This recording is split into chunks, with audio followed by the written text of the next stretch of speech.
Hey everybody, this is Ryan from Motive. In this video, we're going to look at how to set up a Motive app from scratch.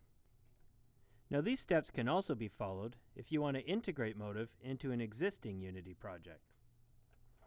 So you can see here that we have a blank Unity project. The first thing we're going to do is navigate down to the Motive, Apps, Common, Prefabs folder, and we're going to drag in the Motive prefab. Now this Motive prefab connects your app to the Motive service and does some setup steps that are required behind the scenes. And we'll dive into the details of this prefab a little bit later. The next thing you want to do is add an app node to your project. So this is just a standard approach that our Motive apps take to bring the app setup and configuration logic into one place. Underneath the app node, let's create a setup node. And we're going to attach a setup component, AR Quest App Setup. Now you can build your own setup components, and it is worthwhile to take a look at how this component works behind the scenes. But for now, this offers a lot of default configurations that are going to work for this demo. So there's two more setup steps that we're going to need to take before we can add a map. First of all, the camera needs a physics raycaster so that the map can capture the user input. And then we also need to add an event system.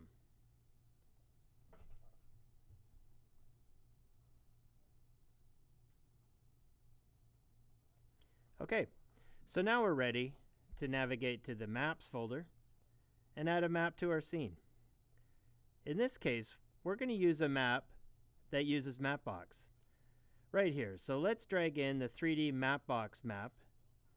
Now you are going to have to make sure that your Mapbox setup is configured to use your API access token in order for this to work. So let's hit play and see what happens. So you can see here we have an avatar, and there's a map of downtown Vancouver. Now the lighting is a little bit harsh, so one thing we're going to do is turn off shadows, and then we're just going to navigate over to the lighting settings and take the intensity down a little bit. Let's also make the directional light white instead of that yellow tone. So there we go. Now we have a 3D map with a character that I can control with the keyboard running around downtown Vancouver.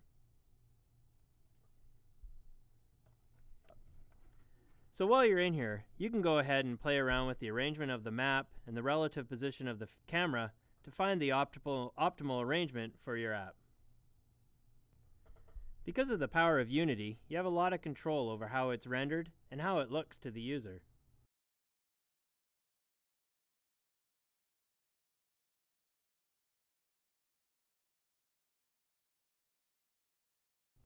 So now we want to connect this app to the Motive service.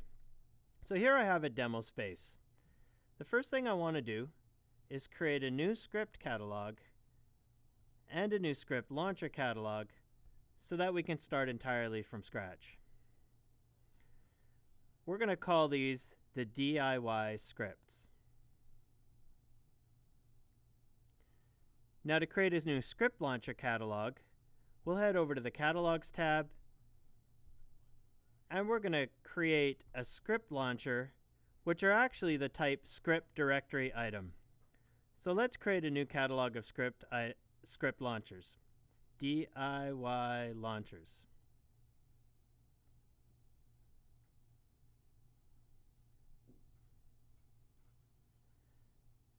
Now here's our catalog, but we're actually going to head back over to the authoring page. Now the final step that I want to take is to create a new app config for this new do-it-yourself demo. So here we have our app configurations. Let's create a new one. We're going to call it DIY demo config. Now we need to make sure that we add our scripts and our script launchers to the config.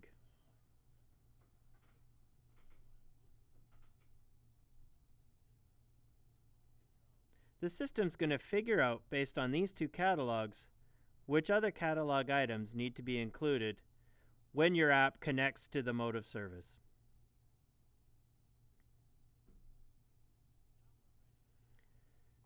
Now we're ready to set up a new config in the app. Here we're going to create from the Motive folder an app config, and we'll call it DIY config. Make sure to grab your app ID and API key from the service, and then grab the config name that we just set up. DIY demo config. Here we go. Now once that config is set up, we can drag it into the app config property of your app setup component. So now we want to add a location variables collection to our script. This is going to cause something to pop up on the map that the user can collect. For now, we're just going to edit this directly in the main script. But in the future, you'd probably want to use a script launcher to launch a script that puts that on the map. So here we're going to add a frame with location variables. And over here, we're going to drag the location variables into the scene. Now I'm going to use a trick for choosing a location so that I don't have to create one that's always nearby. We're going to click the View menu and enable the dynamic settings, and then we're going to make our location a dynamic location. Let's call this item location, and we're going to choose a random location near the player. Let's make it, say, between 75 and 80 meters away. We'll give it a name, item location. And now this tells the system to randomly generate a location near the player. For the valuables, we're going to choose a collectible. Now these collectibles are already authored because I'm using the Explore AR onboarding space. So we're going to choose a doubloon, and we'll make it so that one of them shows up. So let's save the script, and let's go back to the app and see what happens. So there's our character, there's our map, but nothing actually shows up on the map. So now we start to get into a fundamental design premise of how Motive works. Motive is sending signals to your app, but your app has to set up process and handlers that can do stuff with those signals. In this case, what we're looking to add is a location variables collection handler. So there's a couple things we need to do. On the setup node, let's add a world variables initializer. This basically sets up the whole system that handles adding variables on the map and in the physical world near the player. Then we also need to add some code that can take these location variables and put them on the screen. So let's create a new node called location variables drivers. And the first one we're going to add is a map location collection driver. Now what this does is it puts location variables on the map so that you can collect them. Now one thing we need to do is add an annotation prefab that actually makes the variable appear on the map. So we can go to Motive, Apps, Common, Prefabs, and then Annotations. And we're going to grab the 3D image annotation. This is an annotation that allows you to put a custom image on the map that stands perpendicular to the map, so it works in a 3D map. So now that we've set up the initializer and the map location collection driver, let's see what happens. So there's our character, and sure enough, there's the coin that we placed on the map. So let's try to collect it. Now, I can run through the coin, but nothing happens.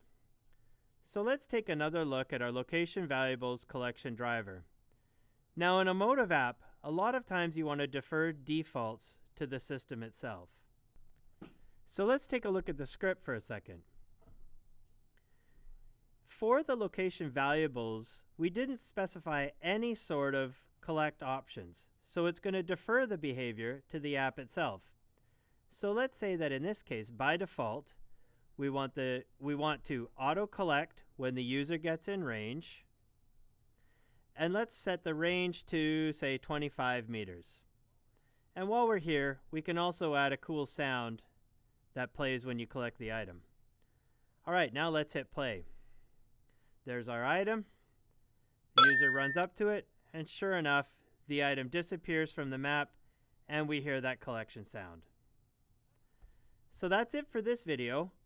Hopefully it gives you an idea of how to get started, how to get a map on the screen, and how to add something to the map that the user can collect. Thanks for watching.